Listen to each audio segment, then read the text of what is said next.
ಕೆಲಸ ಮುಗಿಸಿಕೊಂಡು ಮನೆಗೆ ತೆರಳುತ್ತಿದ್ದ ಕೂಲಿ ಕಾರ್ಮಿಕರು ಆಸ್ಪತ್ರೆ ಸೇರಿದ ಘಟನೆ ಶ್ರೀನಿವಾಸಪುರ ತಾಲೂಕಿನಲ್ಲಿ ನಡೆದಿದೆ.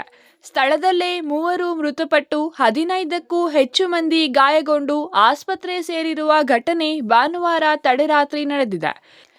ಕೋಲಾರ ಜಿಲ್ಲೆಯ ಶ್ರೀನಿವಾಸಪುರ ತಾಲೂಕಿನ ಕಾಲೋನಿ ಗೇಟ್ ಬಳಿ ಭಾನುವಾರ ಅಪಘಾತ ಸಂಭವಿಸಿದ್ದು 3 ಕೂಲಿ ಕಾರ್ಮಿಕರು ಸ್ಥಳದಲ್ಲೇ ಮೃತಪಟ್ಟಿದ್ದಾರೆ. ಘಟನೆಯಲ್ಲಿ 15ಕ್ಕೂ ಹೆಚ್ಚು ಮಂದಿ ಗಂಭೀರವಾಗಿ ಗಾಯಗೊಂಡಿದ್ದು ಆಸ್ಪತ್ರೆಯಲ್ಲಿ ಚಿಕಿತ್ಸೆ ಪಡೆಯುತ್ತಿದ್ದಾರೆ. ಶ್ರೀನಿವಾಸಪುರ ಸಮೀಪ ಹುಣಸೆಹಣ್ಣು ಕೊಯ್ಯುವ ಕೆಲಸ ಮುಗಿಸಿಕೊಂಡು ಮರಳಿ ತಮ್ಮ ಗ್ರಾಮಗಳಿಗೆ ತೆರಳುತ್ತಿದ್ದ ವೇಳೆ ಈ ದುರ್ಘಟನೆ ಸಂಭವಿಸಿದೆ. ಕಾರ್ಮಿಕರನ್ನು ಹೊತ್ತೊಯ್ಯುತ್ತಿದ್ದ ಬೊಲೆರೋ ಪಿಕಪ್ ವಾಹನ ನಿಯಂತ್ರಣ ತಪ್ಪಿ ಪಲ್ಟಿಯಾದ ಪರಿಣಾಮ ಈ ದುರಂತ ಸಂಭವಿಸಿದೆ. 27 ವರ್ಷದ ಸೀನು, 50 ವರ್ಷದ ಮುನಿಯಮ್ಮ, 53 ವರ್ಷದ ವೆಂಕಟಪ್ಪ ಮೃತರಾಗಿದ್ದು, ಗಾಯಾಳುಗಳು ಮೂಲತಃ ಆಂಧ್ರಪ್ರದೇಶದ ಮದನಪಲ್ಲಿ ವಿಧಾನಸಭಾ ಕ್ಷೇತ್ರದ ಚೆಂಬಕೂರು ಪಂಚಾಯತ್ನ ಪಾತೂರು ಮತ್ತು ಪೂಲಕುಂಟ್ಲಪಲ್ಲಿ ಗ್ರಾಮದ ನಿವಾಸಿಗಳೆಂದು ಗುರುತಿಸಲಾಗಿದೆ.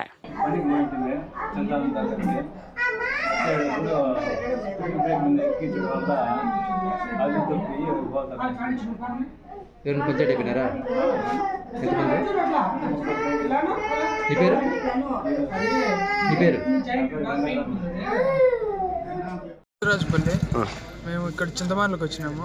చింతమానులకు వచ్చింటే ఇంటికి పోతుంటే 5 గంటల కాడ 5:30 కాడ ఇక్కడ యాక్సిడెంట్ అయింది. బ్రేక్ ఫెయిల్యూర్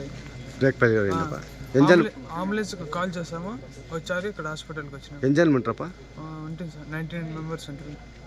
ఏమైనా డెత్ అయిందప్ప సార్? డెత్ ఏమైనా అయిందా? 1 మెంబర్ డెత్, 1 మెంబర్ డెత్, ఇంకా 2 తెలియదు సార్. సీరియస్ ఏమైనా ఉందా? సీరియస్ ఉన్నారు సార్. అంతా ಯಾವ ಊರು ಅಲ್ಲಪ್ಪ మీరు? అంతా పోలంట్లపల్లి. ఆంధ్రానా? ఆంధ్రా. మదనపల్లి ఎవరు సార్? ఆంధ్ర అంటే మాదంతా ఆంధ్రానే, పోలంట్లపల్లి సార్ మాది. ಯಾವ ಡಿಸ್ಟ್ರಿಕ್ಟ್ ಅಪ್ಪ? అన్నమయ్య డిస్ట్రిక్ట్. ಅಪಘಾತ ಸಂಭವಿಸಿದ ಕೂಡಲೇ ಸ್ಥಳೀಯರು ಹಾಗೂ ಪೊಲೀಸರು ರಕ್ಷಣಾ ಕಾರ್ಯಕ್ಕೆ ಧಾವಿಸಿದ್ದಾರೆ. ಗಾಯಗೊಂಡ 15ಕ್ಕೂ ಹೆಚ್ಚು ಕಾರ್ಮಿಕರನ್ನು ಶ್ರೀನಿವಾಸಪುರ ಹಾಗೂ ಮದನಪಲ್ಲಿಯ ಸರ್ಕಾರಿ ಆಸ್ಪತ್ರೆಗಳಿಗೆ ದಾಖಲಿಸಲಾಗಿದ್ದು, ಕೆಲವರ ಸ್ಥಿತಿ ಚಿಂತಾಜನಕವಾಗಿದೆ ಎಂದು ವರದಿಯಾಗಿದೆ. ಘಟನಾ ಸ್ಥಳಕ್ಕೆ ಕೋಲಾರ ಎಸ್ಪಿ ಕನ್ನಿಕಾ ಸಿಕ್ರಿವಾಲ್ ಹಾಗೂ ಮುಳಬಾಗಿಲು ಡಿವೈಎಸ್ಪಿ ಮನೀಷಾ ಭೇಟಿ ನೀಡಿ ಪರಿಶೀಲನೆ ನಡೆಸಿದ್ದಾರೆ. ಗಾಯಾಳುಗಳ ಆರೋಗ್ಯ ವಿಚಾರಿಸಿದ ಅಧಿಕಾರಿಗಳು ಘಟನೆಗೆ ಸಂಬಂಧಿಸಿದಂತೆ ಮಾಹಿತಿ ಕಲೆ ಹಾಕಿದ್ದಾರೆ. Chandrashekhar, CTV news, Srinivaspur.